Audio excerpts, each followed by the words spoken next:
یا ان کی مثال سمندر کے گہرے اندھیروں کی مانند ہے، پھر اسے ایک لہر ڈھانپ لیتی ہے، اس کے اوپر ایک اور لہر، اس کے اوپر بادل، ان میں سے بعض کے اوپر بعض اندھیرے ہیں، اتنا اندھیرا کہ جب وہ شخص اپنا ہاتھ نکالتا ہے تو اسے بھی نہیں دیکھ پاتا، اور جس کا نہیں بنایا اللہ نے کوئی نور تو نہیں ہے اس کے لیے کوئی نور۔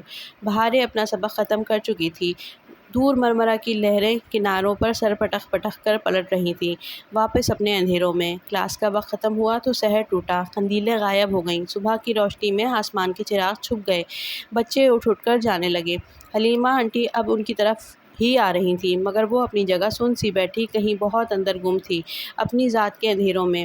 اندھیرے کی لہر کے اوپر ایک اور لہر، اور اس کے اوپر غم کے بادل، اتنا اندھیرا کہ مشکلوں کا سرا سجھائی نہ دیتا تھا، اور جس کا نہیں بنایا اللہ نے کوئی نور تو نہیں ہے اس کے لیے کوئی نور۔ وہ بالکل چپ سی اپنی جگہ پر اسی طرح بیٹھی تھی۔ ہوٹل گرینڈ بیوکدا کے ایک نسبتاً ویران ساحل کے قریب واقع تھا، جزیرے کے بازار کے رش اور سیاحوں کے شور و ہنگامے سے دور۔ وہ ایک بہت پرسکون سی جگہ تھی۔ ہوٹل کی بلند و بالا عمارت کی کھڑکیوں سے مرمرہ کا سمندر بالکل سامنے دکھائی دیتا تھا۔ وہ ادا کا سب سے بڑا، سب سے مہنگا ہوٹل تھا۔ دیمت فردوس پچھلے 3.5 سال سے ہوٹل کے مالک کی پرسنل سیکرٹری تھی۔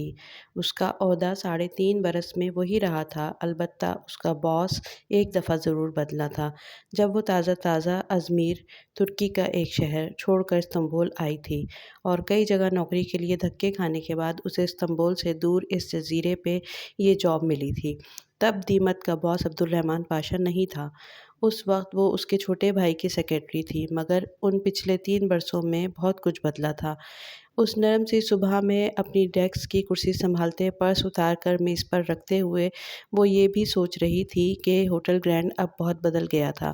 اس کا پچھلا باس بہت خوش خلق اور سادہ لوحسا آدمی تھا، ایسا آدمی جس میں کوئی بناوٹ نہیں ہوتی۔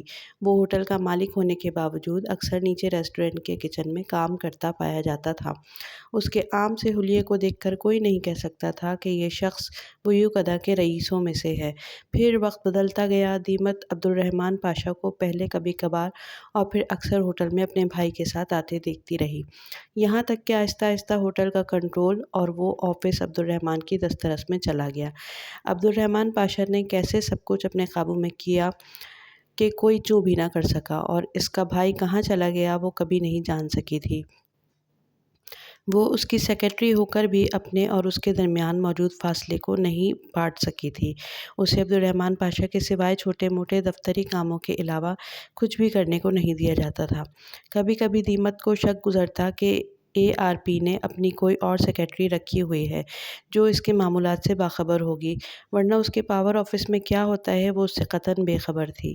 یہ الگ بات ہے کہ پچھلے چند ماہ میں اس نے محسوس کرنا شروع کر دیا تھا کہ ہوٹل گرینڈ میں کچھ اور بھی ہو رہا ہے، کچھ ایسا جو غلط تھا، کچھ ایسا جو ایک ذمہ دار شہری ہونے کے ناطے اسے کبھی ہونے نہیں دینا چاہیے تھا، مگر کیا وہ سمجھنے سے قاصر تھی، اور کھوج لگانے کی ہمت اس میں نہیں تھی۔ اپنی دراز سے ایک فائل نکالتے ہوئے اس نے یوں ہی ایک سرسری سی نگاہ سامنے اس بند دروازے پر ڈالی جس پر ARP کی تختی لگی تھی، اور ٹھٹک کر رک گئی۔ دروازے کی نچلی درز سے روشنی جھانک رہی تھی۔ کیا عبدالرحمن واپس آ گیا ہے؟ کب؟ اسے پتہ ہی نہیں چلا۔ وہ خوشگوار حیرت میں گھری جلدی جلدی اپنی چیزوں کو ترتیب دینے لگی۔ دنیا چاہے جو بھی کہے، وہ عبدالرحمن پاشا کی سب سے بڑی پرستار تھی۔ اس نے زندگی میں کبھی اتنا سحر انگیز اور شاندار آدمی نہیں دیکھا تھا۔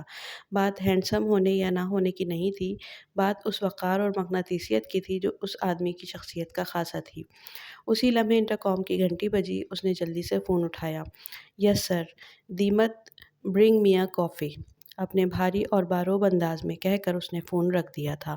وہ اپنا سارا کام چھوڑ کر نہایت مستعدی سے کافی تیار کرنے لگی۔ اس کا باس 3 ماہ بعد انڈیا سے لوٹا تھا، وہ بہت خوش تھی۔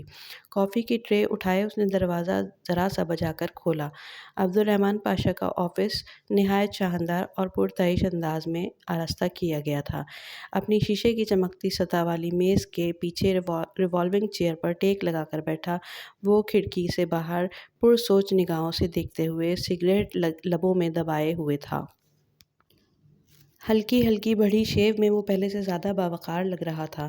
دنیا کو وہ اچھا لگے یا برا، دیمت کو اس جیسا کوئی نہیں لگتا تھا۔ اس نے کافی میز پر رکھی۔ السلام علیکم سر اینڈ ویلکم بیک۔ وہ مسکرا کر اپنے باس کو خوش آمدید کہہ رہی تھی۔ تھینکس۔ عبد الرحمن نے ایک سرسری نگاہ اس پر ڈالی اور پھر آگے ہوتے ہوئے سگریٹ انگلیوں میں پکڑ کر ایش ٹرے میں جھٹکا۔ وہاں راکھ کے بہت سے ٹکڑوں پر ایک اور ٹکڑا آن گرا۔ پاشا کے متعلق ایک بات وہ جانتی تھی، وہ اتنی بے تحاشا اسموکنگ شدید پریشانی اور تفکر کے عالم میں کرتا تھا۔ سر آپ کچھ اور لیں گے؟ وہ مؤدب کھڑی پوچھ رہی تھی۔ میرے کوٹ پہ داغ لگ گیا ہے، اسے صاف کر لاؤ۔ اس نے میز کے دوسری جانب رکھی کرسی کے کندھوں پہ ڈالے کوٹ کی جانب اشارہ کیا۔ خود وہ ٹائی کی نوٹ ڈھیلی کیے شرٹ کے کف کھولے بیٹھا تھا۔ اس کا لباس بھی اس کی شخصیت کی طرح ہوتا تھا، نفیس اور شاندار۔ جی سر۔ دیمت نے احتیاط سے کوٹ اٹھایا اور باہر نکل گئی۔ تقریباً 15 منٹ بعد جب وہ سیاہی کا دھبا صاف کر کے لائی تو پاشا کا آفس سگریٹوں کے دھوئیں سے بھرا تھا۔ اس کی کافی جوں کی توں رکھی تھی، البتہ ایش ٹرے میں راکھ کے ٹکڑے بھر چکے تھے۔ سر سب ٹھیک تو ہے نا؟ کیا میں آپ کی کوئی مدد کر سکتی ہوں؟ اس نے صرف پیشہ ورانہ تکلف میں نہیں بلکہ دلی تفکر کے باعث پوچھا۔ اسے معلوم تھا کہ جواباً وہ اسے نو تھینکس کہہ کر واپس جانے کو کہے گا۔ وہ اپنے معاملات کسی سے شیئر نہیں کرتا تھا۔ بیٹھو۔ اس نے کرسی کی طرف اشارہ کیا۔ اس کے ہاتھ میں 2 سونے کی قیمتی انگوٹھیاں تھیں جو وہ ہمیشہ پہنے رکھتا تھا۔ دیمت حیرت چھپاتی بیٹھ گئی۔ دیمت وہ سگریٹ کے کش لیتے کھڑکی کے باہر ٹھاٹے مارتے سمندر کو دیکھتے ہوئے بولا تو اس کا لہجہ بے لچک اور سرد تھا۔ کسی غیر ملکی کو ترکی سے واپس بھیجنا ہو تو کیا کیا جائے؟ اتنی سی بات۔ سر کوئی غیر ملکی اگر ترکی میں رہ رہا ہو تو یقیناً کسی وجہ سے رہ رہا ہوتا ہے۔ اسے جس چیز کی کشش ترکی میں آ رہی ہے اس چیز کو ختم کر دینا چاہیے، اور اگر وہ کشش کسی انسان کی ہو، مثلاً ہسبینڈ کی، تو تب اس کشش کو ختم کرنا چاہیے۔ اور وہ کیسے؟ عبد الرحمن نے ذرا مسکرا کر اسے محفوظ انداز میں دیکھا۔ سر کوئی عورت اپنے شوہر کو صرف تب چھوڑتی ہے جب اسے یہ لگتا ہے کہ اس کے شوہر نے اسے دھوکہ دیا ہے۔ شدید بدگمان ہوئے بغیر عورت اپنے شوہر کو کبھی نہیں چھوڑتی۔ تمہارا مطلب ہے کہ کوئی عورت کو اس کے شوہر کے خلاف بہکائے؟ اس نے ناگواری سے سر ذرا سا جھٹکا۔ وہ کیوں کسی کی بات پر یقین کرے گی؟ جی سر، وہ کسی دوسرے کی بات پہ یقین نہیں کرے گی، وہ صرف اپنے شوہر کی بات پہ یقین کرے گی۔ اور کوئی شوہر اپنے دھوکے یا اپنی بدعمالیوں کی داستان اپنے منہ سے اپنی بیوی کو کیوں سنائے گا؟ میں نے تو یہ نہیں کہا کہ وہ یہ سب اپنی بیوی کو کہے۔ اب کہ دیمت ذرا معنی خیز انداز میں مسکرائی تھی۔ وہ یہ سب کسی اور سے کہے گا، اور اگر ٹائمنگ صحیح رکھی جائے تو اس کی بیوی اس کے علم میں لائے بغیر اس کی باتیں سن لے گی۔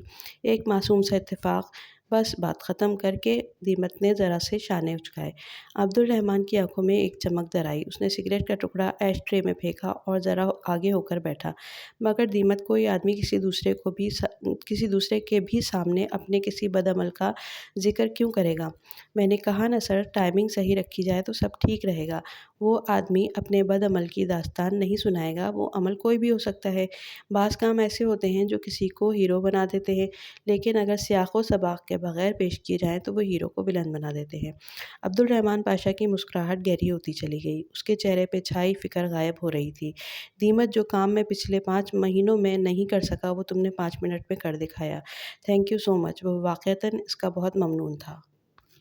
دیمت کا دل خوشی سے بھر گیا۔ وہ بہت مسرت سے اٹھی تھی، گو کہ اندر سے وہ جانتی تھی کہ عبد الرحمن کسی بیوی کو اس کے شوہر سے بدظن کرنے کی کوشش کر رہا ہے، اور وہ یہ بھی جانتی تھی کہ یہ غلط کام تھا، مگر عبد الرحمن کا تشکر ہر شے پر چھانے لگا۔ تمہارا شوہر کیسا ہے؟ ابھی تک وینٹ پہ ہے؟ جی سر، کرسی سے اٹھتے ہوئے اس نے مغموم انداز میں بتایا۔ ایک حادثے کے بعد اس کا شوہر کچھ عرصے سے وینٹیلیٹر پر تھا، اور یہ پورا ہوٹل گرینڈ جانتا تھا۔ ایڈوانس سیلری چاہیے ہو تو بتا دینا۔ Thank you sir. وہ پورے دل سے مسکرائی۔ عبد الرحمن اسے لالچ دے رہا تھا۔ یہ اس کے مشورے کا انعام تھا جو وہ بہت فرحت سے واپس جانے کے لیے مڑی تھی۔ تمہارا ہیئر اسٹائل اچھا ہے دیمت، عبد الرحمن نے اس کے عقب سے پکارا تھا۔ اس کے قدم زنجیر ہو گئے۔ وہ بہت الجھن سے واپس پلٹی۔ عبد الرحمن اب ایک فائل اٹھا کر اس کی گردانی کر رہا تھا۔ وہ بظاہر اس کی طرف متوجہ نہ تھا، مگر اس نے یہ بات کیوں کہی؟ پچھلے 3 برسوں میں تو اسے کبھی دیمت کے بالوں کا خیال نہیں آیا تھا، نہ ہی وہ عورتوں سے شغف رکھنے والا بندہ تھا۔ پھر اس نے یہ کیوں کہا؟ تھینک یو سر، وہ ذرا تذبذب سے بولی۔ ویسے تمہارا پچھلا ہیئر اسٹائل بھی اچھا تھا۔ پچھلا اس نے بہت الجھ کر اپنے باس کو دیکھا۔ وہ کیا کہہ رہا تھا؟ دیمت نے تو پچھلے 3 برسوں میں سوائے اس کٹنگ کے دوسری کوئی کٹنگ نہیں کرائی تھی۔ ہاں، جو انطالیہ کے ساحل پہ تھا۔ تم پہ گھنگھریالے سرخ بال اچھے لگتے ہیں، وہ فائل کی طرف متوجہ بہت سرسری انداز میں کہہ رہا تھا۔ دیمت کے قدموں کے نیچے سے زمین سرک گئی۔ وہ پتھر کا بت بنی رہ گئی۔ ایک دم کمرے میں گھٹن بڑھ گئی تھی۔ اسے سانس نہیں آ رہا تھا۔ وہ بدقت تمام باہر نکلی اور اپنی کرسی پہ ڈھیسی گئی۔ انطالیہ کا ساحل، سرخ گھنگھریالے سرخ بال۔ 6 سال پہلے اس نے ایک ایکس ریٹ میگزین کے لیے ماڈلنگ کی تھی۔ وہ بدنام زمانہ میگزین صرف انطالیہ میں چھپتا تھا۔ وہ وہاں سے باہر نہیں جایا کرتا تھا، مگر تب اسے پیسے چاہیے تھے اور وہ نشے میں تھی۔ بعد میں وہ شرمندہ تھی۔ اس نے وہ شہر، وہ جگہ، سب کچھ چھوڑ دیا تھا۔ اس کے خاندان، اس کے دوستوں، کبھی کسی کو اس میگزین کی ان چند کاپیز کا علم تک نہ ہوا تھا۔ وہ میگزین تو شاید اب ردی کا ڈھیر بن کر اس دنیا سے ہی غائب ہو گیا ہو، تو پھر عبدالرحمن پاشا کو کیسے پتہ چلا؟ وہ سر دونوں ہاتھوں میں گرائے بیٹھی تھی۔ اس کی بے لچک آواز کی دھمکی وہ سمجھتی تھی، اگر اس نے یہ گفتگو کسی کے سامنے دہرائی تو وہ میگزین منظر عام پر آ جائے گا اور اس کا گھر، بچے، زندگی سب تباہ ہو جائے گا۔